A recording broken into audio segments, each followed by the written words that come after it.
Assalamualaikum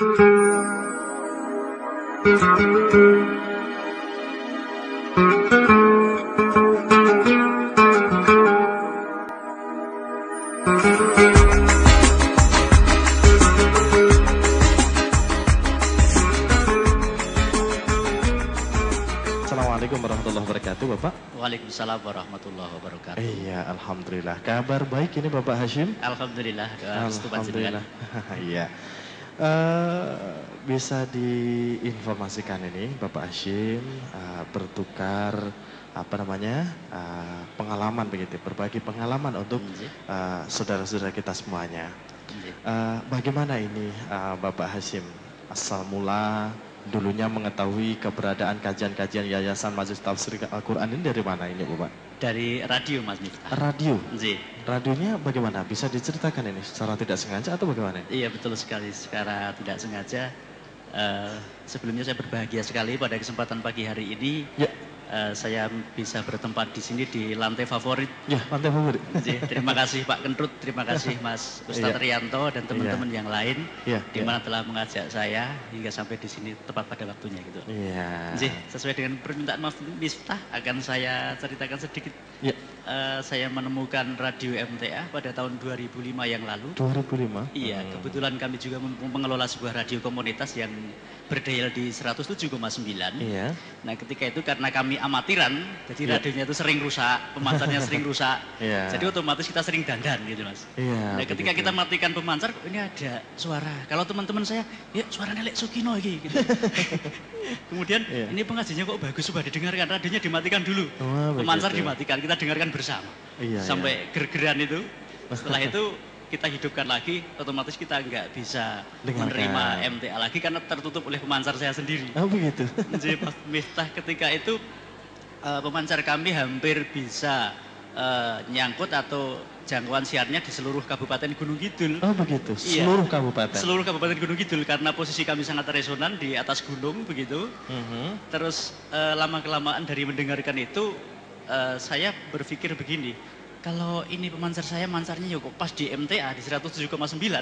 Berarti ini dakwah Gunung Kidul ini terhambat oleh radio saya sendiri nih. Terus saya mengambil keputusan berarti untuk sementara ini terpaksa untuk kepentingan saya sendiri karena saya haus akan dakwah ketika itu. Amalan-amalan juga sama seperti dulu nenek moyang kita. Radio saya geser Mas Miftah. Geser ke 94,85 di tengah itu. Turun ya. Iya, demi saya sendiri dan juga saya pertimbangkan untuk masyarakat seluruh Kabupaten Gunung Kidul ketika itu. Nah, kemudian saya pun mulai mendengarkan dengan aktif bersama teman-teman, radio saya geser ke tengah. Kemudian sinyal MTA kan dulu sangat kecil, mungkin masih direct dari sini, belum pakai yang di repeater atau bagaimana, sehingga saya kesulitan dial ketika di 107,9. Nah terus kemudian saya aktif dengarkan terus hingga pada akhirnya kok bisa gede gitu loh. Sampai gedenya radio saya ketumpuk sendiri Mas. Lah saya telepon ketika off air di 0271 yang menerima telepon dari pendengar, Mas pakai berapa? Ini pakai RVR sudah pakai yang besar gitu. Waduh, ya sudah kalau begitu saya ikut senang. Gitu.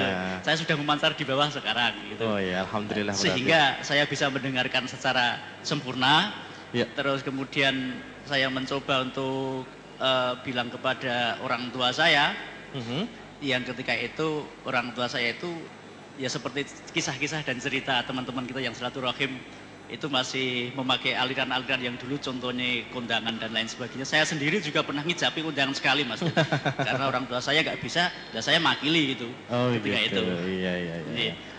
Ya luar biasa, artinya memang berawal dari dulunya suka radio dan sampai sekarang masih suka tentang otak-atik radio, mencoba untuk memberikan radio amatiran dan secara tidak sengaja pun ketika pada saat itu radio rusak.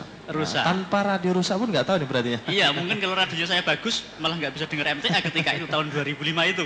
Iya, berarti ada hidayah tersendiri nih Bapak ya. Iya, mungkin seperti itu. Rusak tapi justru ada hidayahnya. Ada hidayah yang masuk dari situ. Iya, luar biasa. Dengan jalan yang berbeda pula ini tentunya.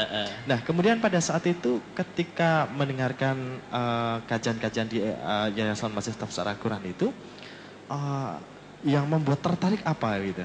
Yang jelas ketegasan Mas Miftah. Ketegasan. Bahagia sekali saya bisa ketemu Mas Miftah secara langsung nih. Biasanya cuma dari radio. Ada Mas Bilal Suradi, selamat pagi. Assalamualaikum. Iya, di sana ini rekan Bilal, rekan Ali Rahmat juga ada di sana. Nah, kemudian apa namanya yang memutuskan, oh saya harus datang ke Solo ini, saya harus ikut kajian yang ada di Solo ini. Apa ini yang mendorong hati untuk hadir gitu? Yang jelas kalau standarnya cuma mendengarkan dari rumah, saya dengarkan pengajiannya Al Ustadz yang memang betul mendapat pahala. Tetapi kalau bisa datang langsung kan itu dalam dalilnya itu malaikat akan kita akan memudahkan jalan kita sendiri ke surga. Iya, gitu. Jadi membuat saya untuk bisa langsung ke sini. Bapak Ibu sekalian, ya, artinya memang ada hidayah tersendiri yang luar biasa begitu, Bapak.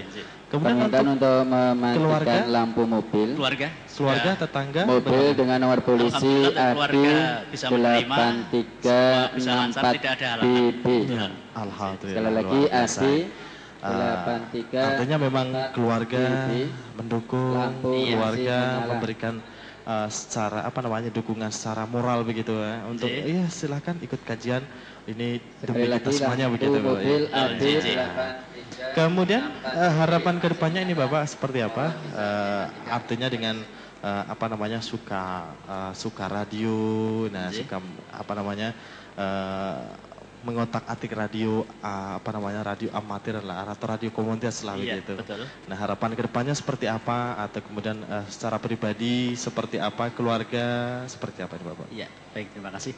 Harapan saya secara pribadi kepada segenap saudara-saudara saya kaum muslimin dan muslimat dimanapun Anda berada, sebelumnya saya ucapkan selamat mendengarkan buat saudara-saudara saya yang di rumah, ada istri saya tercinta, ada anak saya, ada Mbah Syekh, ada Pak Lek Kecuk Sukiyo yang di ini di toa ini di pinggir jalan, saya tahu saya dilewat. Iya. Terus saya berharap begini, saudara-saudaraku semuanya, marilah kita memperhatikan isi dari suatu wadah. Sekarang banyak ormas-ormas, standarnya adalah Al-Quran dan As-Sunnah. Ketika kita mendengarkan perintah kebaikan atau dakwah kebaikan yang isinya adalah Quran dan Sunnah, maka itu adalah sudah menjadi kewajiban kita untuk menjalankannya. Tetapi manakala kita sudah melihat wadah yang banyak ini, kita di dalamnya tahu bahwa yang referensinya jelas Quran dan Sunnah, hati kita tetap menolak, berarti hati kita dalam masalah besar. Hanya itu Mas. Iya, baik, terima kasih. Demikian ya harapan untuk Mas atau Bapak Hashim tadi, mudah-mudahan terkabulkan begitu ya. Dan selamat mengikuti kajian Ahad pagi untuk Bapak Hashim. Silahkan mencari tempat yang nyaman. Mudah-mudahan nanti ada oleh-oleh untuk saudara-saudara yang ada di Gunung Kidul ini, berupa ilmu yang bermanfaat. Ya, baik. Dan assalamualaikum warahmatullahi wabarakatuh. Waalaikumsalam warahmatullahi wabarakatuh.